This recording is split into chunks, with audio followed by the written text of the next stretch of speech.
ആത്മവിശ്വാസം കൊണ്ടും കഠിന പ്രയത്നം കൊണ്ടും ഭർത്താവിന്റെ വർഷങ്ങളായുള്ള ആഗ്രഹം നിറവേറ്റിയ ഒരു പോരാളിയെയാണ് നമ്മൾ പരിചയപ്പെടാൻ പോകുന്നത്. കവിത നിതീഷ്. നൃത്തം, പാട്ട്, ബോഡി ബിൽഡിംഗ് എന്നിങ്ങനെ എല്ലാ മേഖലയിലും തന്റേതായ വ്യക്തിമുദ്ര പതിപ്പിച്ച കവിത മിസ് ഏഷ്യ ബോഡി ബിൽഡിംഗിനായി തയ്യാറെടുക്കുകയാണ്. കാണാം കവിതയുടെ മനക്കരുത്തുള്ള ആ വിശേഷങ്ങൾ.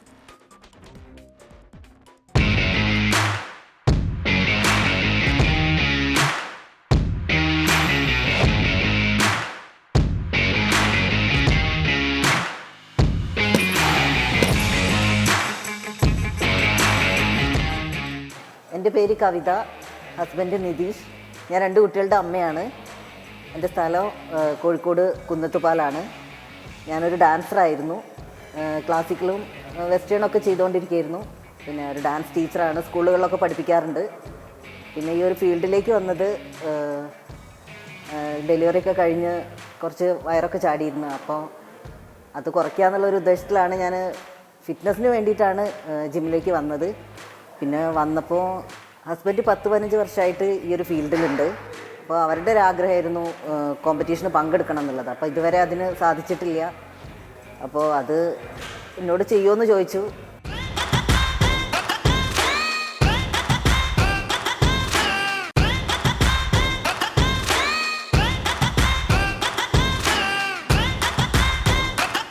ഹസ്ബൻഡിൻ്റെ ഒരു ആഗ്രഹമല്ലേ, അങ്ങനെ ഞാൻ ഡയറ്റൊക്കെ കറക്റ്റ് കൊണ്ടുപോയി.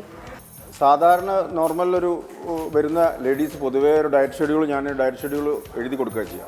അപ്പോൾ അത് ഒരു 90% പോലും ഫോളോ ചെയ്യാൻ തയ്യാറാവാത്തവരാണ് ഓടി വരുന്ന എല്ലാ ലേഡീസും. അതിൽ നിന്ന് വ്യത്യസ്തമായിട്ട് എനിക്ക് ചാമ്പ്യൻ ആവണം എന്നുള്ളൊരു ദൃഢനിശ്ചയത്തിലോട് കൂടിയുള്ളൊരു ആ ഒരു തീരുമാനത്തിലൂടെയായിരുന്നു അവൾ വന്നിരുന്നത്. അപ്പം എനിക്കും ആദ്യം ഞാൻ അത്ര സീരിയസ് ആയിട്ട് എടുത്തിട്ടില്ലത്. പിന്നെ അവളെ ഡെഡിക്കേഷൻ കണ്ടോട് കൂടിയിട്ടാണ് ഞാനും പൂർണ്ണമായി അതിൽ ഇൻവോൾവ് ആയി.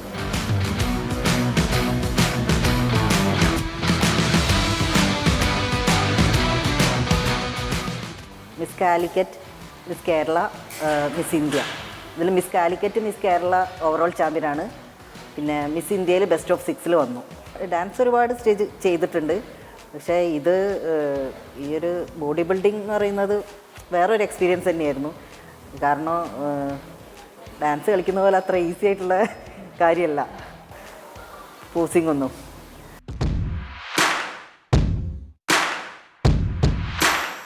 അല്ല, എല്ലാ സ്ത്രീകളും പൊതുവേ പറയുന്നൊരു കാര്യമുണ്ട്, വീട്ടിലെ പണി കഴിഞ്ഞിട്ട് വർക്കൗട്ടിന് പോകാൻ കഴിയില്ല, സമയം ഉണ്ടാവില്ല, മക്കളെ കാര്യങ്ങൾ നോക്കാൻ തന്നെ സമയമില്ല, വീട്ടിലെ പണി തന്നെ തീരുന്നില്ല എന്നൊക്കെ പറയും. പക്ഷേ അതൊക്കെ വെറുതെ പറയാണ്. കാരണം എൻ്റെ 2 മക്കളെയും രാവിലെ സ്കൂളിൽ പറഞ്ഞയച്ചതിന് ശേഷമാണ് ഞാൻ ഈ കോമ്പറ്റീഷൻ സമയത്ത് പോലും വർക്കൗട്ടിന് പോയിക്കൊണ്ടുവന്നത്. പിന്നെ അത് കഴിഞ്ഞ് മക്കൾ സ്കൂളിട്ട് വന്നിട്ട് മോളെയും കൊണ്ടാണ് ഞാൻ ജിമ്മിലോട്ട് പോവുക. എന്നിട്ട് മോളെ അവിടെ ഇരുത്തി, മോള് ജിമ്മിലിരിക്കും, ഞാൻ വർക്കൗട്ട് ചെയ്യും.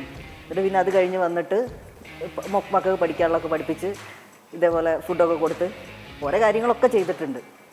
ഇപ്പോൾ ഏട്ടൻ്റെ കാര്യമായാലും എല്ലാം കഴിഞ്ഞിട്ട് തന്നെയാണ് ഞാൻ ഈ ഒരു കാര്യത്തിൽ ഇറങ്ങിയിട്ടുള്ളത്.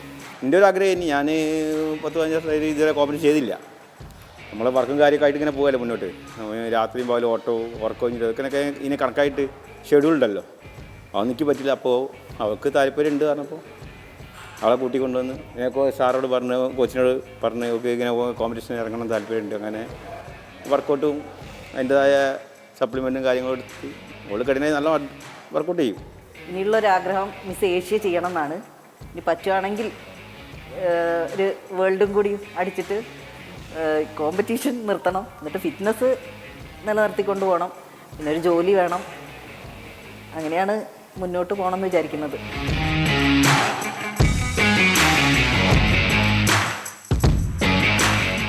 കുഞ്ഞിളം വാവേ കഥ കേട്ട് മെല്ലെ മിഴി പൂട്ടി മാറിൻ ചൂടിൽ ഉറങ്ങ് ഉറങ്ങ് പൊന്നെ തളരാതെ ഓമൽ ചിരിയോടെ.